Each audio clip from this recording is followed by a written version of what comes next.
Ketika Allah ma manaka ala tasjuda id amartuka. Ya, apa yang mencegahmu sehingga kamu ini tidak mau sujud kepada Adam ketika tak perintah? Apa iblis? Jawab iblis gampang dan sangat-sangat dongkap. Apa?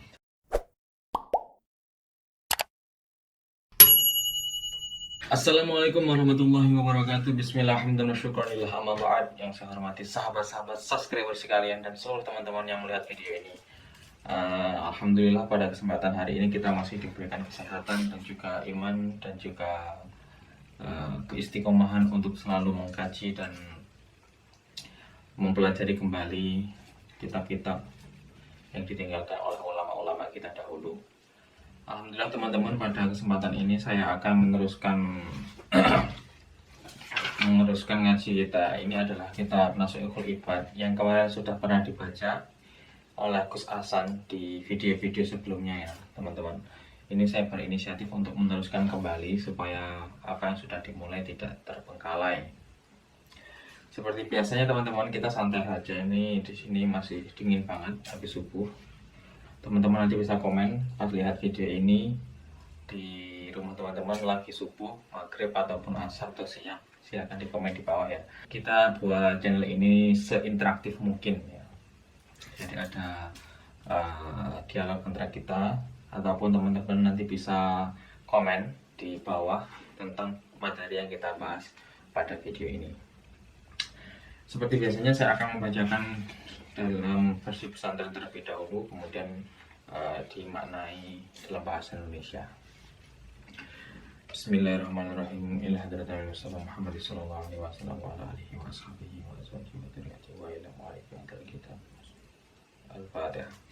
A'udzu billahi minasyaitonir rajim. Bismillahirrahmanirrahim. Alhamdulillahirabbil alamin arrahmanir rahim maliki yaumiddin. Iyyaka na'budu wa iyyaka nasta'in. Ihdinas siratal mustaqim siratal ladzina an'amta 'alaihim ghairil maghdubi 'alaihim waladdallin. Bismillahirrahmanirrahim. Kita mulai di pembahasan makalah ke-9 ya. Bismillahirrahmanirrahim. Wal maqalatu utai maqalah tasiatu kang kaping 9. Makalah yang nomor 9. An Sufyan Tsauri saking Sufyan Tsauri radhiya mungkin ridhone sapa Allahu Allah anu saking Sufyan Tsauri. Wa huwa utawi Sufyan Tsauri iku Syekhul Imami Malikin, gurune Imam Malik. Kulo maksiatin utawi saben-saben maksiat.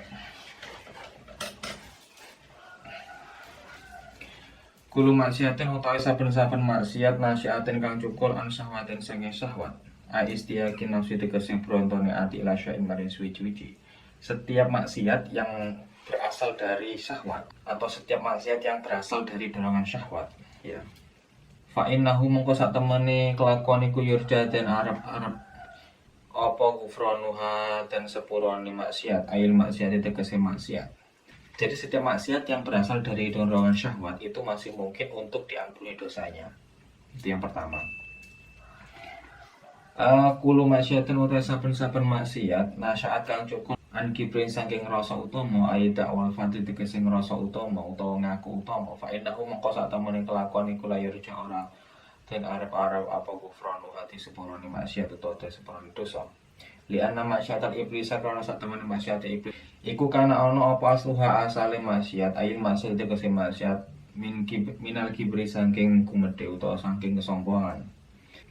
Ya saumu nyono sapa iblis anahu ing satemene iblis iku khairun luwih bagus min sayyidina Adam saking Gusti kita Nabi Adam alaihissalam. Sebaliknya maksiat yang berasal dari kesombongan, maksiat yang berasal atau maksiat yang didorong atas kesombongan dalam hati itu tidak diampuni ataupun sangat sulit diampuni. Saya ulangi lagi, maksiat yang berasal dari dorongan nafsu itu masih mungkin untuk diampuni dosanya daripada maksiat yang berasal dari dorongan sifat kesombongan. Di sini contohnya adalah iblis. Karena maksiatnya iblis itu berasal dari dorongan kesombongannya. Padahal iblis itu sebenarnya makhluk yang mempunyai banyak gelar. Kalau ibadah itu sangat luar biasa iblis. Dan juga ketika dia belajar, ketika dia sujud itu sampai bertahun-tahun bahkan puluhan tahun, ratusan tahun. Itu masih dilaknat Allah gara-gara kesifat sombongannya. Kita teruskan ya teman-teman. Wali anna zilata sayyidina Adam lan krana sak temene keplesete Gusti kita Adam alaihi salam iku kana ana apa asluha asale zillah ana iku minasyahwati saking syahwat bisa babis tiakihi kelawan sebab rontone Nabi Adam ila zauqi samrati syajarati syahwati maring nyicipi woh wit syahwat almanhi kang den cegahan saking samro. Jadi di sini ada dua komparasi. Yang pertama adalah dosa yang berasal dari nafsu itu masih mungkin untuk dimaafkan, sedangkan dosa yang berasal dari dorongan sifat sombong itu tidak mungkin atau sangat sulit untuk dimaafkan. Di sini contohnya adalah dosa yang dilakukan oleh Nabi Adam dan dosa yang dilakukan oleh iblis. Yang mana dosa yang dilakukan oleh Nabi Adam masih diampuni oleh Allah, sedangkan dosa yang dilakukan oleh iblis tidak diampuni oleh Allah. Well, mari kita lihat secara historis. Ketika dulu semuanya disuruh sujud kepada Nabi Adam, semuanya sujud kepada Nabi Adam, kecuali satu, yaitu iblis. Wa idza qulna lil malaikati isjudu li adama fasajadu illa iblis aba wastakbara wa kana minal kafirin. Ketika seluruhnya itu disuruh malaikat dan lain sebagainya itu disuruh sujud kepada Nabi Adam, ada satu makhluk yang nggak mau sujud, yaitu iblis. Dan ketika Allah tanya kepada iblis, ketika Allah ma man'aka alla tasjuda id amartuka, ya, apa yang mencegahmu sehingga kamu ini tidak mau sujud kepada Adam ketika tak perintah? Apa iblis? Jawab iblis gampang dan sangat-sangat dongkap. Apa? Ana khairan minhu, khalaqtani min narin wa khalaqtahu min tin. Aku itu lebih baik daripada Adam. Engkau Allah ciptakan aku dari api dan engkau ciptakan Adam dari tanah. Oh, ini sangat apa ya? Sangat sombong banget ya. Seandainya iblis taat perintah Allah, mungkin sekarang iblis masih dalam surga. Tetapi jangan salah teman-teman, sebenarnya iblis itu sudah pernah meminta maaf kepada Allah atas dosa tersebut. Suatu ketika iblis sowan ke Nabi Musa. Ya Nabiullah Musa, ya, aku itu sakjane iki pengen tobat. Tolong sampaikan kepada Allah. Nah, waktu itu Nabi Musa ngendikan Allah, ya Allah, gimana pun iblis ini adalah hambamu, tolong ampuni dia. Ngendikan Allah simpel, iya tak ampuni, iya tak sepuro, iya saya maafkan, asal dia melakukan perintah yang dulu pernah dia langgar. Apa itu? Sujud kepada Nabi Adam. Kalau sekarang Nabi Adam sudah mati, ya berarti sujud ke kuburannya Nabi Adam. Kemudian Nabi Musa ngomong sama iblis lagi, ada kabar gembira nih, iblis. Apa kabar gembiranya? Kamu akan dimaafkan oleh Allah asalkan kamu mau sujud kepada Nabi Adam. Tebak apa yang dikatakan iblis? Iblis bilang gini, asyudu maitan waqat asyudu hayyan. Awakmu ki piye to Musa? Aku ki biyen jaman urip ae gak gelem nyembah karo Adam, apa nek saiki Adam wis mati. Ini bukannya dia memperbaiki kesalahannya, malah tetap pada pendiriannya, yaitu bersifat sombong atas Nabi Adam. Inilah sahabat sekalian yang bisa kita tarik kesimpulan bahwa ketika dosa itu berasal dari hawa nafsu, kita mungkin akan tobat, artinya kita berpikir ulang, ya. Artinya kita berpikir ulang dan kita merasa bersalah dan kita bertobat kepada Allah.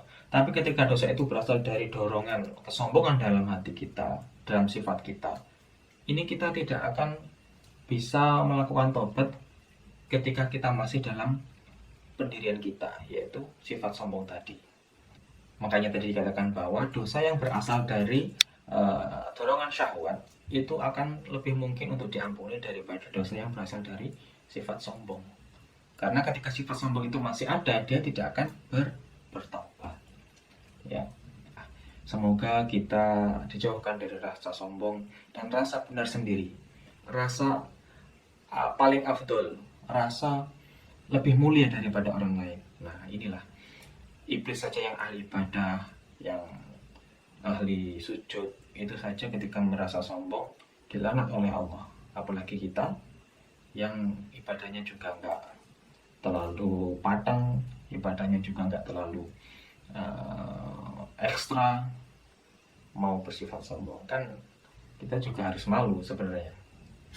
Ini tadi saya kira cukup untuk pertemuan kali ini. Semoga makalah ini bisa mengingatkan kita kembali mengingatkan kita atas hal yang telah kita lakukan.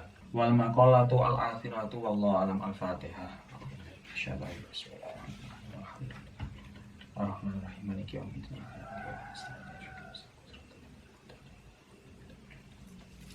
Assalamualaikum warahmatullahi wabarakatuh.